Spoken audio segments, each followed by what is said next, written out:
सृजन हिमांशु रॉय चैनल में आपका स्वागत है।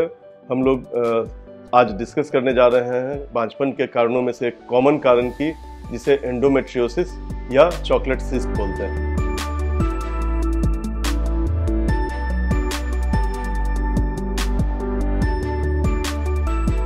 एंडोमेट्रियोसिस एक ऐसी कंडीशन होती है या बीमारी होती है जिसमें कि बच्चेदानी के अंदर का जो लाइनिंग होता है, एंडोमेट्रियम जिसे हम लोग बोलते हैं, वह लाइनिंग यूट्रस के बाहर चली जाती है।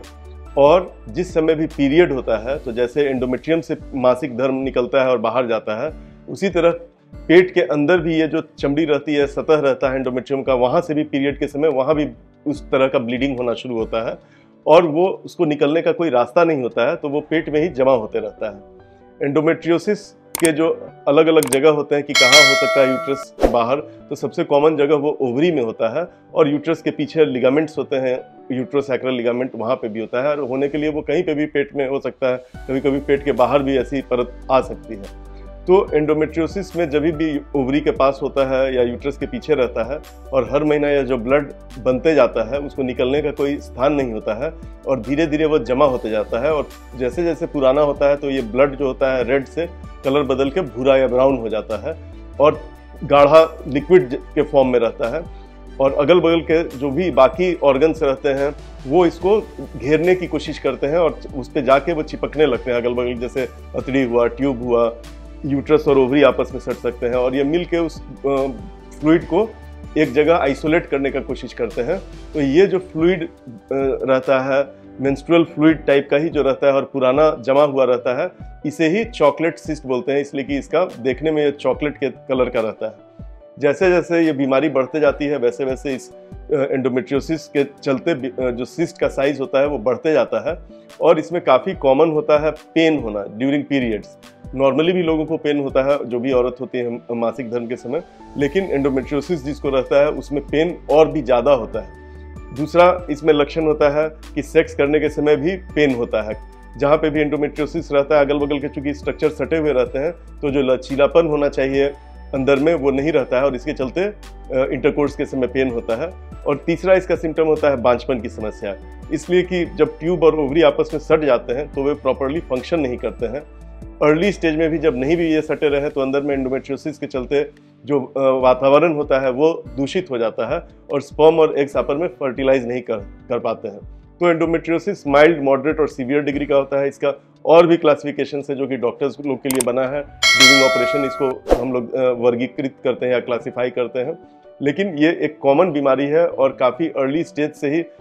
इवन लड़कियों में भी 16-17 साल की लड़कियों में भी काफ़ी बड़ा बड़ा ये ट्यूमर लेकर फॉर्म आ सकता है।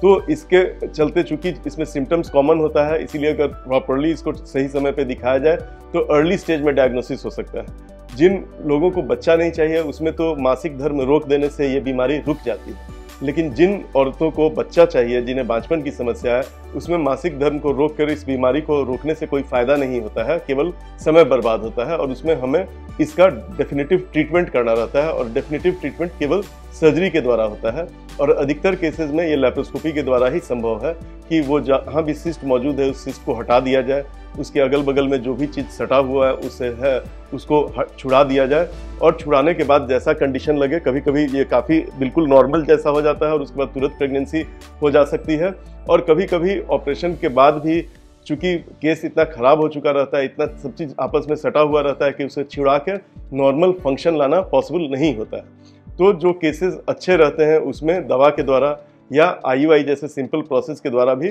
प्रेगनेंसी हो सकता है। लेकिन जो केसेस में काफ़ी एडवांस्ड केसेस हैं उसमें बहुत सारे केसेस ऐसे रहते हैं कि सर्जरी करने के बाद भी फिर IVF करने की ज़रूरत होती है। इसमें एक ही ध्यान देने की बात होती है कि सर्जरी के बाद बहुत लोग बैठ जाते हैं घर में कि अब तो ऑपरेशन हो गया और अब सब चीज़ ठीक हो गया, और 6 महीना, साल भर, 2 साल के बाद आते हैं डॉक्टर के पास और तब पता चलता है कि दोबारा वो सिस्ट बना हुआ है। इसलिए कि इसमें रिकरेंस का जो चांसेस रहता है वो 30% लगभग रहता है और ये तब तक रहेगा जब तक कि ओवरी मौजूद है। इसका एक ही परमानेंट सॉल्यूशन है कि ओवरी को हटा दिया जाए, जो कि जिस औरत को भी बांझपन की समस्या है उसमें ऐसा हम लोग नहीं कर सकते हैं। तो ये ध्यान देना चाहिए कि ऑपरेशन के बाद कभी कभी 2-3 महीना के लिए मेंस को रोकने वाली दवा दी जाती है, ताकि ऑपरेशन के बाद जो बचे खुचे उस रोग के जो अवशेष हैं वो ख़त्म हो जाए 3 महीना पीरियड रुक जाने से। और 3 महीना के बाद से जैसा ज़रूरत रहे दवा या IUI, और अगर ख़राब केस रहे तो IVF किया जाता है और इसमें सफलता का दर अच्छा रहता है। Thank you.